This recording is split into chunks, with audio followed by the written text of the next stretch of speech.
રાઠોડ ફરી એક નવા વિડીયોની સાથે આવી ગયું છું. હું તમને આજે ફરી નવા વાડીની શેર કરવા માંગુ છું.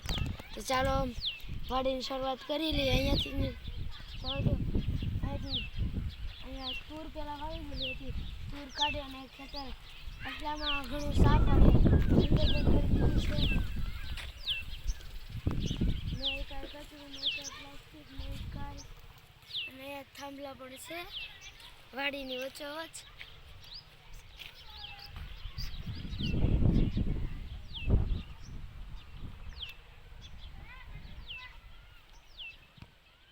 ચાલો તો આગળ જઈએ અને તમને હજી પણ વધુ બતાવીએ. પણ મોટા મોટા છે એટલે પડવા ત્રાવ થઈ એટલે પડવાની બીક લાગે.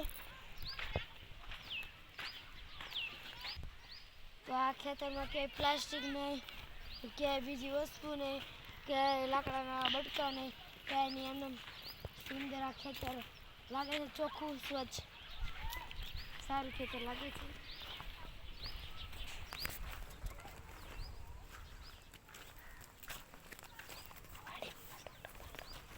આ વાડીની અંદર ઘણો મોટો ટાવર છે. આ ગામમાં 2 ટાવર છે. એમાંથી આ મોટો છે, ઓલા નાના છે.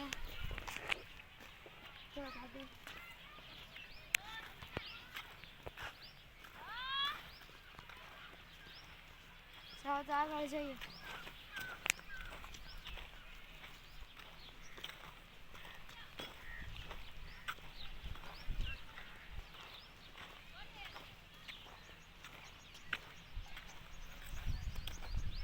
વચમાં એક નાનકડો આંબો છે.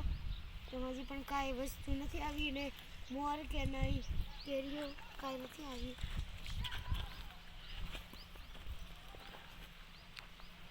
ચાલો ટાવરની પડખે આવી ગયા છે. ટાવરની પડખે જઈને પણ તમને હજી ટાવરનો નજારો બતાવો છે. આપણે નીચેથી જતા હોય ને એવું જ લાગે છે ત્યારે આપણે મને પડી જશે એવું. ટ્રેક્ટર પણ હાલી ગયેલા છે, ટાયરના નિશાન પણ છે. તમે જોઈ શકો સાવ ટાવરની નજીક આવી ગયા છે.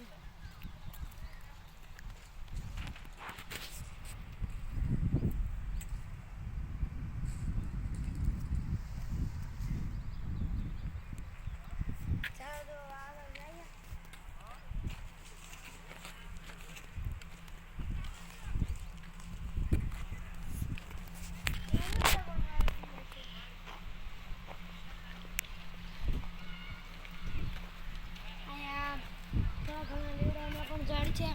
લીમડા આપણે ઘણી રીતે કામ લાગે છે, જેમ કે લીમડાનું દાંતણ બનાવવું, આ લીમડાનો ધુવાડો કરવો, એવી વગેરે જે વસ્તુઓ કરવામાં આવે છે આ લીમડાની.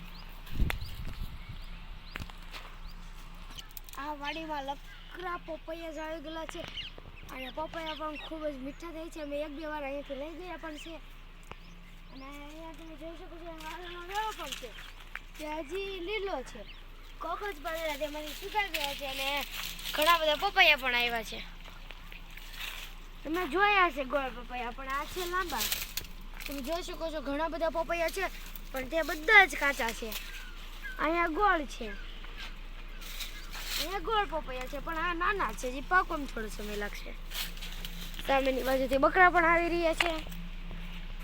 બકરા ઘેંટા, મને ખૂબ જ બકરા ઘેંટા ડર લાગતો હોય. તમને પણ લાગતો હોય તો જરૂરથી કોમેન્ટમાં જણાવો.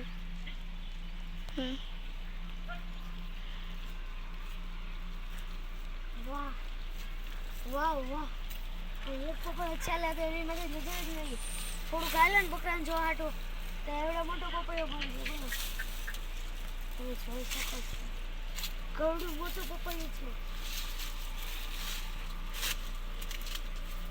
બહુ મોટું છે. પણ કોઈને પૂછાવીને આપણે કાંઈ વસ્તુ પણ લેવાની નથી એટલે લેતા નથી. તો ચાલો આગળ. અહીં પણ સાઈડમાં પણ ખૂબ જ સાફ કરી ગયેલું છે. એ ભાગ નીચેની સાઈડનો હતો, આ ઉપરની સાઈડનો છે. ઉપરની સાઈડમાં થોડું ઘણું વાવી ગયેલું છે, જેમ કે જાહેર છે એમપાની સાઈડ. તમને મેં કીધું તેવી રીતે આ સામે પપૈયો છે અને આગળ પપૈયો છે. અહીંયા આખી લાઈન પપૈયાની છે. કેટલા પપૈયા નીકળતા હશે. અહીંયા તમે જોઈ શકો છો ખેતર સાફ કરી દીધું છે. પછી રીંગણીની પાસે પણ જાય.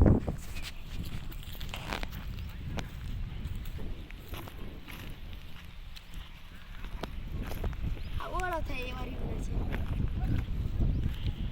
સાવ આવી જાઓ. અહીંયા જો કીડ્યું જાય. અંદર શું હશે કોને ખબર. અંદર કીડ્યું જાય છે, લાલ કીડ્યું છે. નાવડા પાકવા માટે રાખ્યું છે એટલે તેની ઉપર આ દોરા બાંધી ગયેલો છે. અહીંયા ઘણા બધા ઓળા થાય ત્યાં રીંગણા પણ નીચે છે. અહીંયા એકદમ પાછી રીંગણી આવ્યા.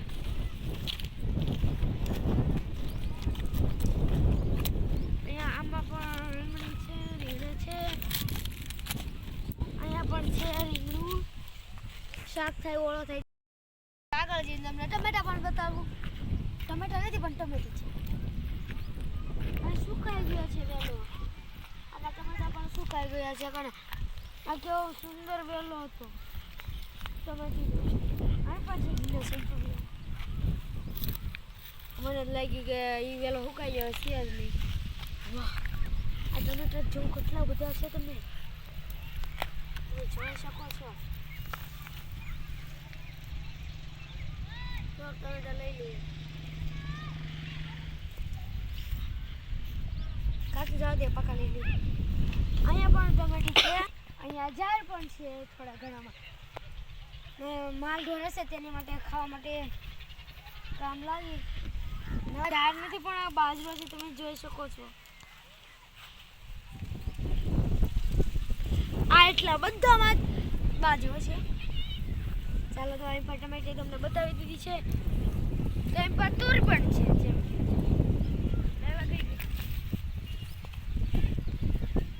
ચાલો અહીં પર ઝાડ પણ તુર પણ છે.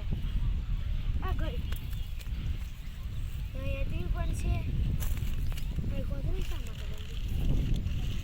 મન લાગ્યું ફનસ જ એટલે બાંધી ગયા છે. આ ફનસનું ઝાડ છે. ફનસ જ આવ્યા નથી. મને લાગ્યું કોથળી બાંધે છે. આ અંદર ફનસ જ આવ્યા. બહાર કોથળી એવું લાગ્યું.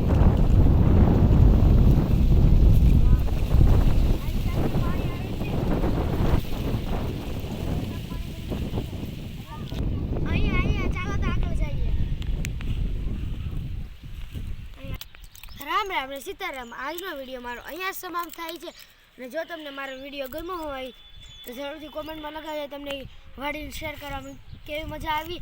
અને આજનો વિડીયો મારો અહીંયા સમાપ્ત થાય છે. જો તમને મારો વિડીયો ગમ્યો હોય લાઈક કરો, શેર કરો. અને તે જ ઘણા બધા વિડીયો જોતા રહો. રામ રામ ને સીતારામ.